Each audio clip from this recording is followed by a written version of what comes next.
Eu quero convidar você para a gente meditar na palavra de Deus rapidamente, e depois teremos mais um momento de oração. Sempre tenho falado que nos nossos cultos online é muito bom que você esteja com a sua Bíblia. Muitas pessoas estão assistindo os nossos cultos pelo próprio smartphone, e aí a sua Bíblia pode estar lá e não dá para você acompanhar. Muito importante que você esteja com a sua Bíblia. Então abra a sua Bíblia no primeiro livro de Reis, no capítulo 18.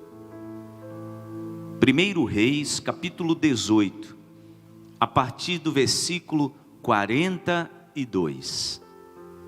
Primeiro livro de Reis, capítulo 18, a partir do versículo 42.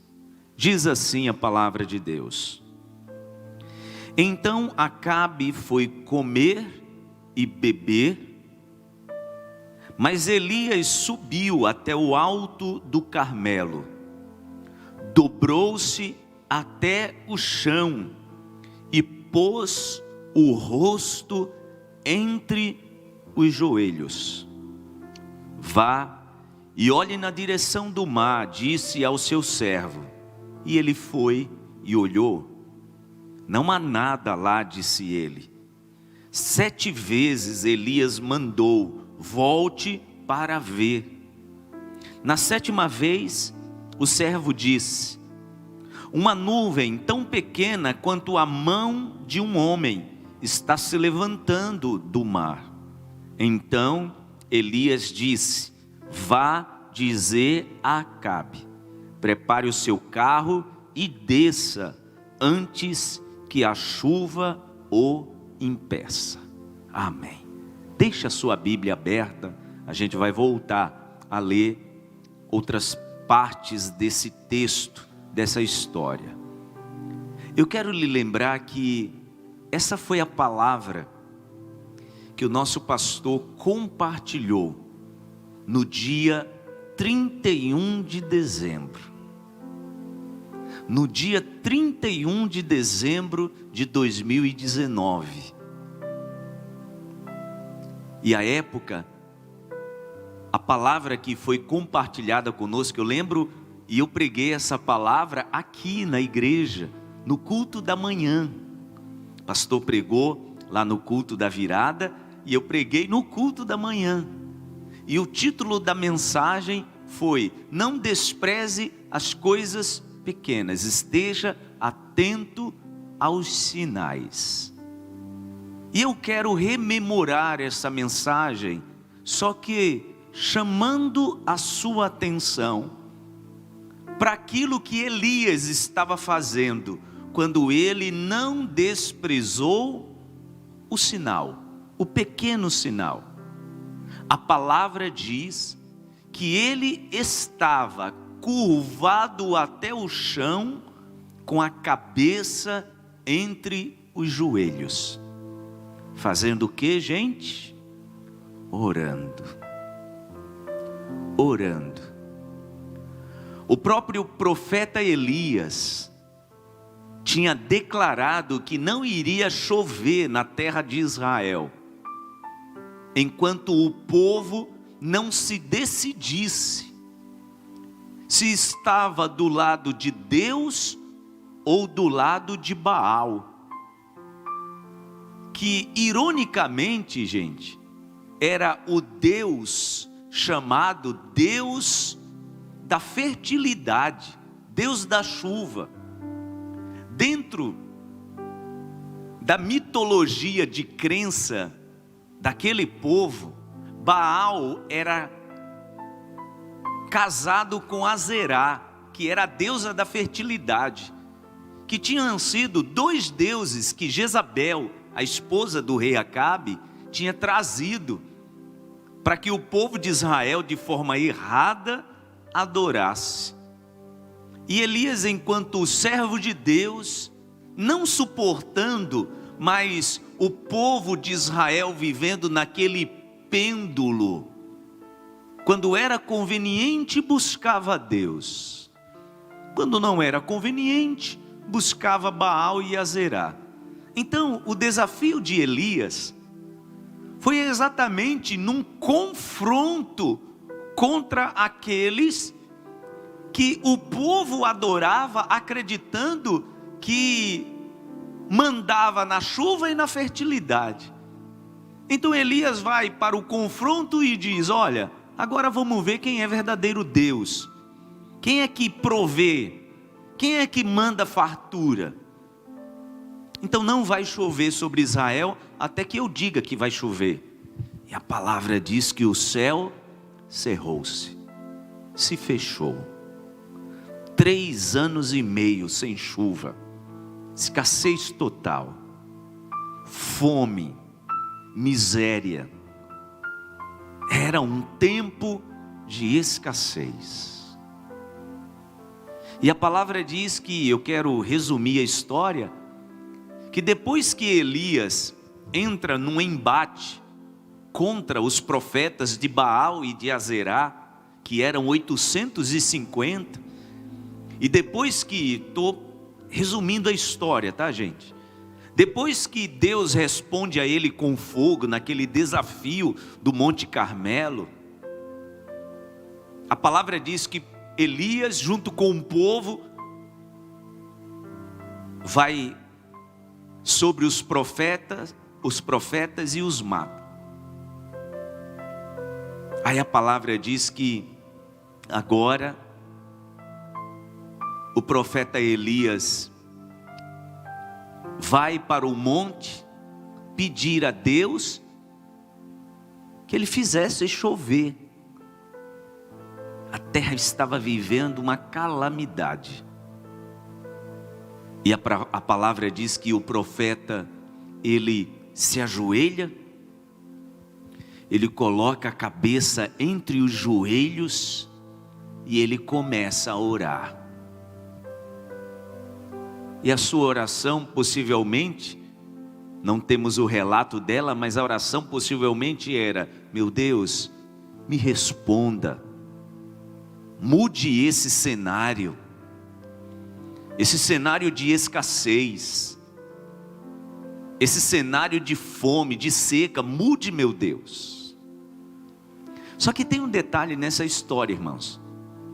A palavra diz que antes de começar a orar, antes de começar esse propósito de oração, a Bíblia diz que Elias já tinha mandado um recado para Acabe, dizendo: diga ao rei que se prepare, pois eu já ouço barulho de chuva. Só que o céu continuava do mesmo jeito, sem nuvens carregadas, azulzinho. Nada indicava que aquele cenário poderia mudar. Mas o profeta já estava falando num gesto de fé. Sabe você que tem estado firme com Deus num propósito de oração? A oração, ela é resultado da fé que age dentro de nós. Não tem como, irmãos, uma pessoa começar um propósito de oração sem que a fé esteja movendo essa pessoa. E é exatamente a fé que nos leva a orar. Sabe você que está orando pela sua família? Sabe você que está orando pedindo a Deus que transforme, que mude a situação que você está vivendo? Sabe o que te leva a orar? A fé em um Deus que pode mudar essa situação. Foi assim com Elias. Antes de começar a orar, ele já estava enxergando a situação mudada. Por isso que ele diz para o rei, antes de orar, diga ao rei que se prepare, pois eu já ouço barulho de chuva. E o que ele fez depois? Foi orar. Qual tem sido a sua atitude enquanto você ora? Você está pedindo pela sua família? Você está pedindo pelo casamento que está por um fio? Você está pedindo que essa situação da empresa que suspendeu o contrato da maioria, ela se reverta? Você está pedindo? Mas qual tem sido a sua ação diante disso tudo? Porque oração, irmãos, ela é iniciada a partir de atitude que é gerada pela fé. Por isso que a palavra do Senhor diz, o apóstolo Tiago, que a fé sem a obra, ou seja, sem a ação, sem a atitude, ela é morta. A fé sem ação é inócua. A fé sem ação, ela não vai gerar nada. Ouça, o profeta Elias, antes de começar a orar, ele já estava agindo, movido pela fé. Depois ele foi orar. E a palavra do Senhor diz que, enquanto estava ali com a cabeça entre os joelhos, clamando para que Deus mudasse aquele cenário, será que essa palavra, ela é uma palavra semelhante ao que todos nós estamos vivendo? É exatamente assim, irmãos. Enquanto nós estamos com a cabeça entre os joelhos, pedindo para Deus mudar esse cenário da nossa cidade, do nosso estado, do nosso país, do mundo. Enquanto isso, eu quero encerrar essa minha palavra, nós precisamos estar atentos aos sinais. Sabe por quê, irmãos? Oração sem vigilância, aquilo que está acontecendo pode nos levar ao desânimo. E quantas pessoas que colocaram no coração um propósito de oração, mas oraram,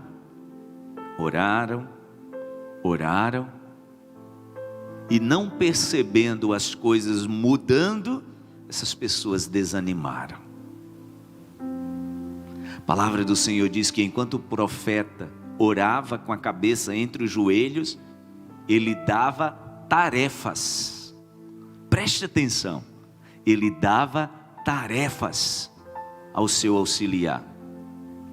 Era Elias aqui orando e dizendo para o seu auxiliar: vá ver se a situação está mudando. No nome de Jesus. Receba essa palavra no seu coração. Enquanto você está orando, quais são as tarefas que estão dinamicamente acontecendo na sua vida? A oração, irmãos, não nos deixa imóveis. Olha o cenário. Esteja atento àquilo que está se movimentando, senão você vai desanimar. Você está orando pelo seu casamento?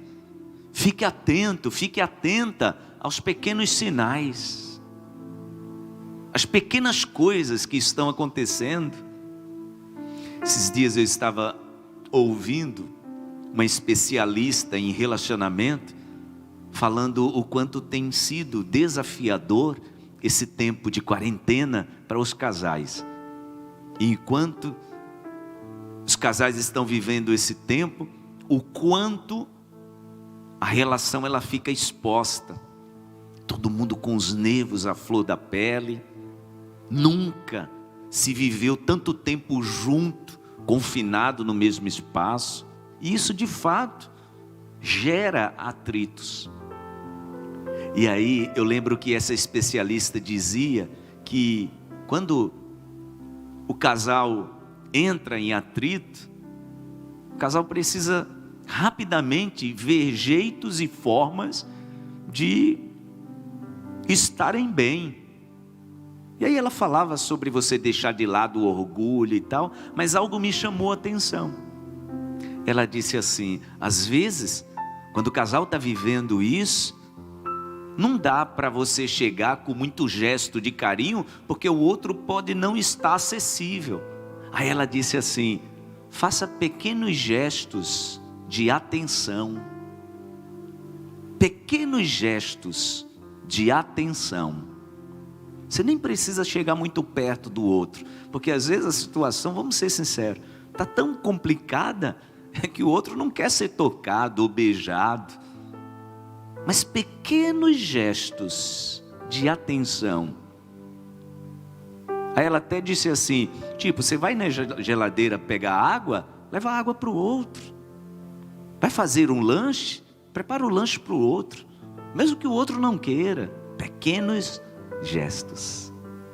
Irmãos, eu estou trazendo um exemplo em meio a tantas crises que as pessoas estão vivendo. Aí sabe o que acontece? Tem gente que está orando,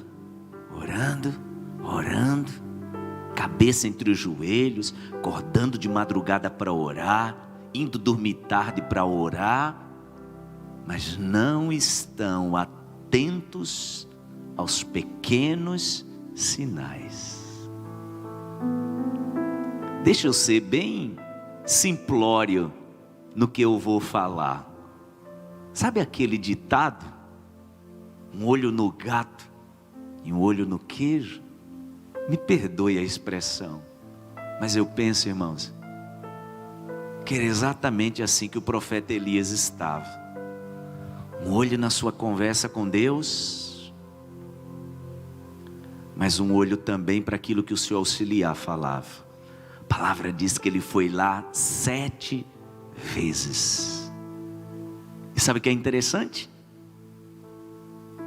Quando ele voltava para dizer para Elias, não tem nada lá, presta atenção, Elias interrompia a oração para ouvi-lo. Sabe o que isso significa? Atento, muito atento aos sinais. Isso também está movendo o mundo espiritual. Eu espero que o Espírito Santo no teu coração esteja revelando coisas detalhadas sobre a tua vida, no nome de Jesus. Continue o seu propósito de oração, mas não perca a atenção aos pequenos sinais. Entendo que foi providencial quando Deus ele colocou essa palavra no coração do nosso pastor, que foi pregada no dia 31 de dezembro de 2019. Aliás, deixa eu revelar um negócio aqui. O pastor tinha pedido para eu pregar aqui na nossa igreja pela manhã. E aí, sempre o pastor nos dá muita liberdade, a nós pastores, para a gente pregar aquilo que Deus coloca no nosso coração. O culto ia começar às 9 da manhã. Eu lembro que era 8h48. Quando o pastor disse assim, gente, vou pregar isso, mas vocês fiquem à vontade. E eu confesso que eu já estava com a palavra pronta, que não era essa. Mas como o Espírito Santo que moveu o coração do nosso pastor, me usou naquela manhã. E eu fico feliz de ter ministrado também essa palavra para nos preparar para esse ano, que a gente nem imaginaria. A gente nem imaginava que seria tão desafiador. Fique atento, atenta aos sinais, enquanto você ora. Meu Deus, eu peço que o teu Espírito Santo venha no coração dos teus filhos, ampliar, meu Deus, o entendimento dessa palavra. Há tantas pequenas coisas acontecendo dentro dessa casa, que às vezes, Pai, nós não estamos percebendo, que às vezes, meu Deus, nós estamos tão somente ligados naquilo que está chamando a nossa atenção, e a gente pode não estar percebendo o que o Senhor está fazendo de verdade. Como aconteceu, Pai, naquele monte. Quando o auxiliar vem dizer para o profeta, olha, o cenário mudou. É um pequeno sinal, mas já mudou o cenário. É uma nuvenzinha, como a mão de um homem. Profeta Elias, Pai, que estava completamente comprometido com o propósito da oração, estava também completamente comprometido com os sinais que os céus estavam dando. Oh meu Deus, esse tempo que nós estamos vivendo, Pai, é um tempo de sinais. Temos recebido palavras semelhantes a essa, para estarmos atentos às oportunidades. O Senhor está fazendo algo muito grande, mas esse algo grande pode estar, meu Deus, aparecendo aqui na terra, numa escala muito pequena. E isso, Pai, aos olhos de alguns, pode estar imperceptível. Amplia nossa visão.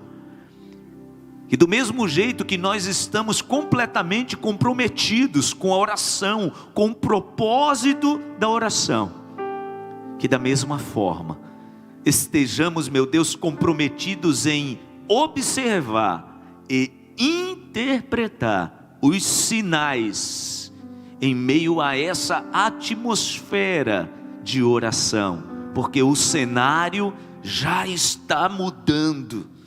E só não está vendo, meu Deus, quem está disperso.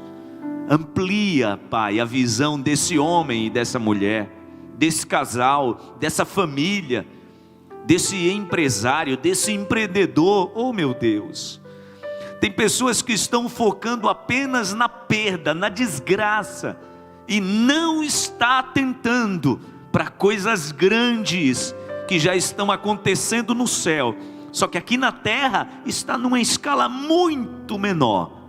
Que o Senhor amplie a visão, para essa pessoa entender que o Senhor está agindo. Pai querido, eu quero pedir sobre as famílias uma bênção especial. Eu quero pedir, meu Deus, sobre todos estes pedidos, que num gesto de fé foram colocados no teu altar. Eu quero pedir milagre. Cada nome colocado aqui, cada história contada, oh meu Deus, muitos desses papéis manchados com lágrimas, o Senhor está vendo, o Senhor está vendo, e cremos que o Senhor está agindo. Declaramos o teu milagre. Declaramos, meu Deus, o milagre do Senhor sobre todas estas situações. Que o Senhor entre agora com providência nestas famílias, e que o milagre dos céus, que já estão acontecendo, meu Deus, milagres dos céus, já estão acontecendo milagres dos céus, que estes milagres, eles já comecem a ser percebidos e notados por aqueles que vivem por fé, pois a tua palavra diz que a gente não vive pelo que a gente vê, mas a gente vive por fé. Declaro a tua bênção nesta terça de oração sobre a vida dos teus filhos.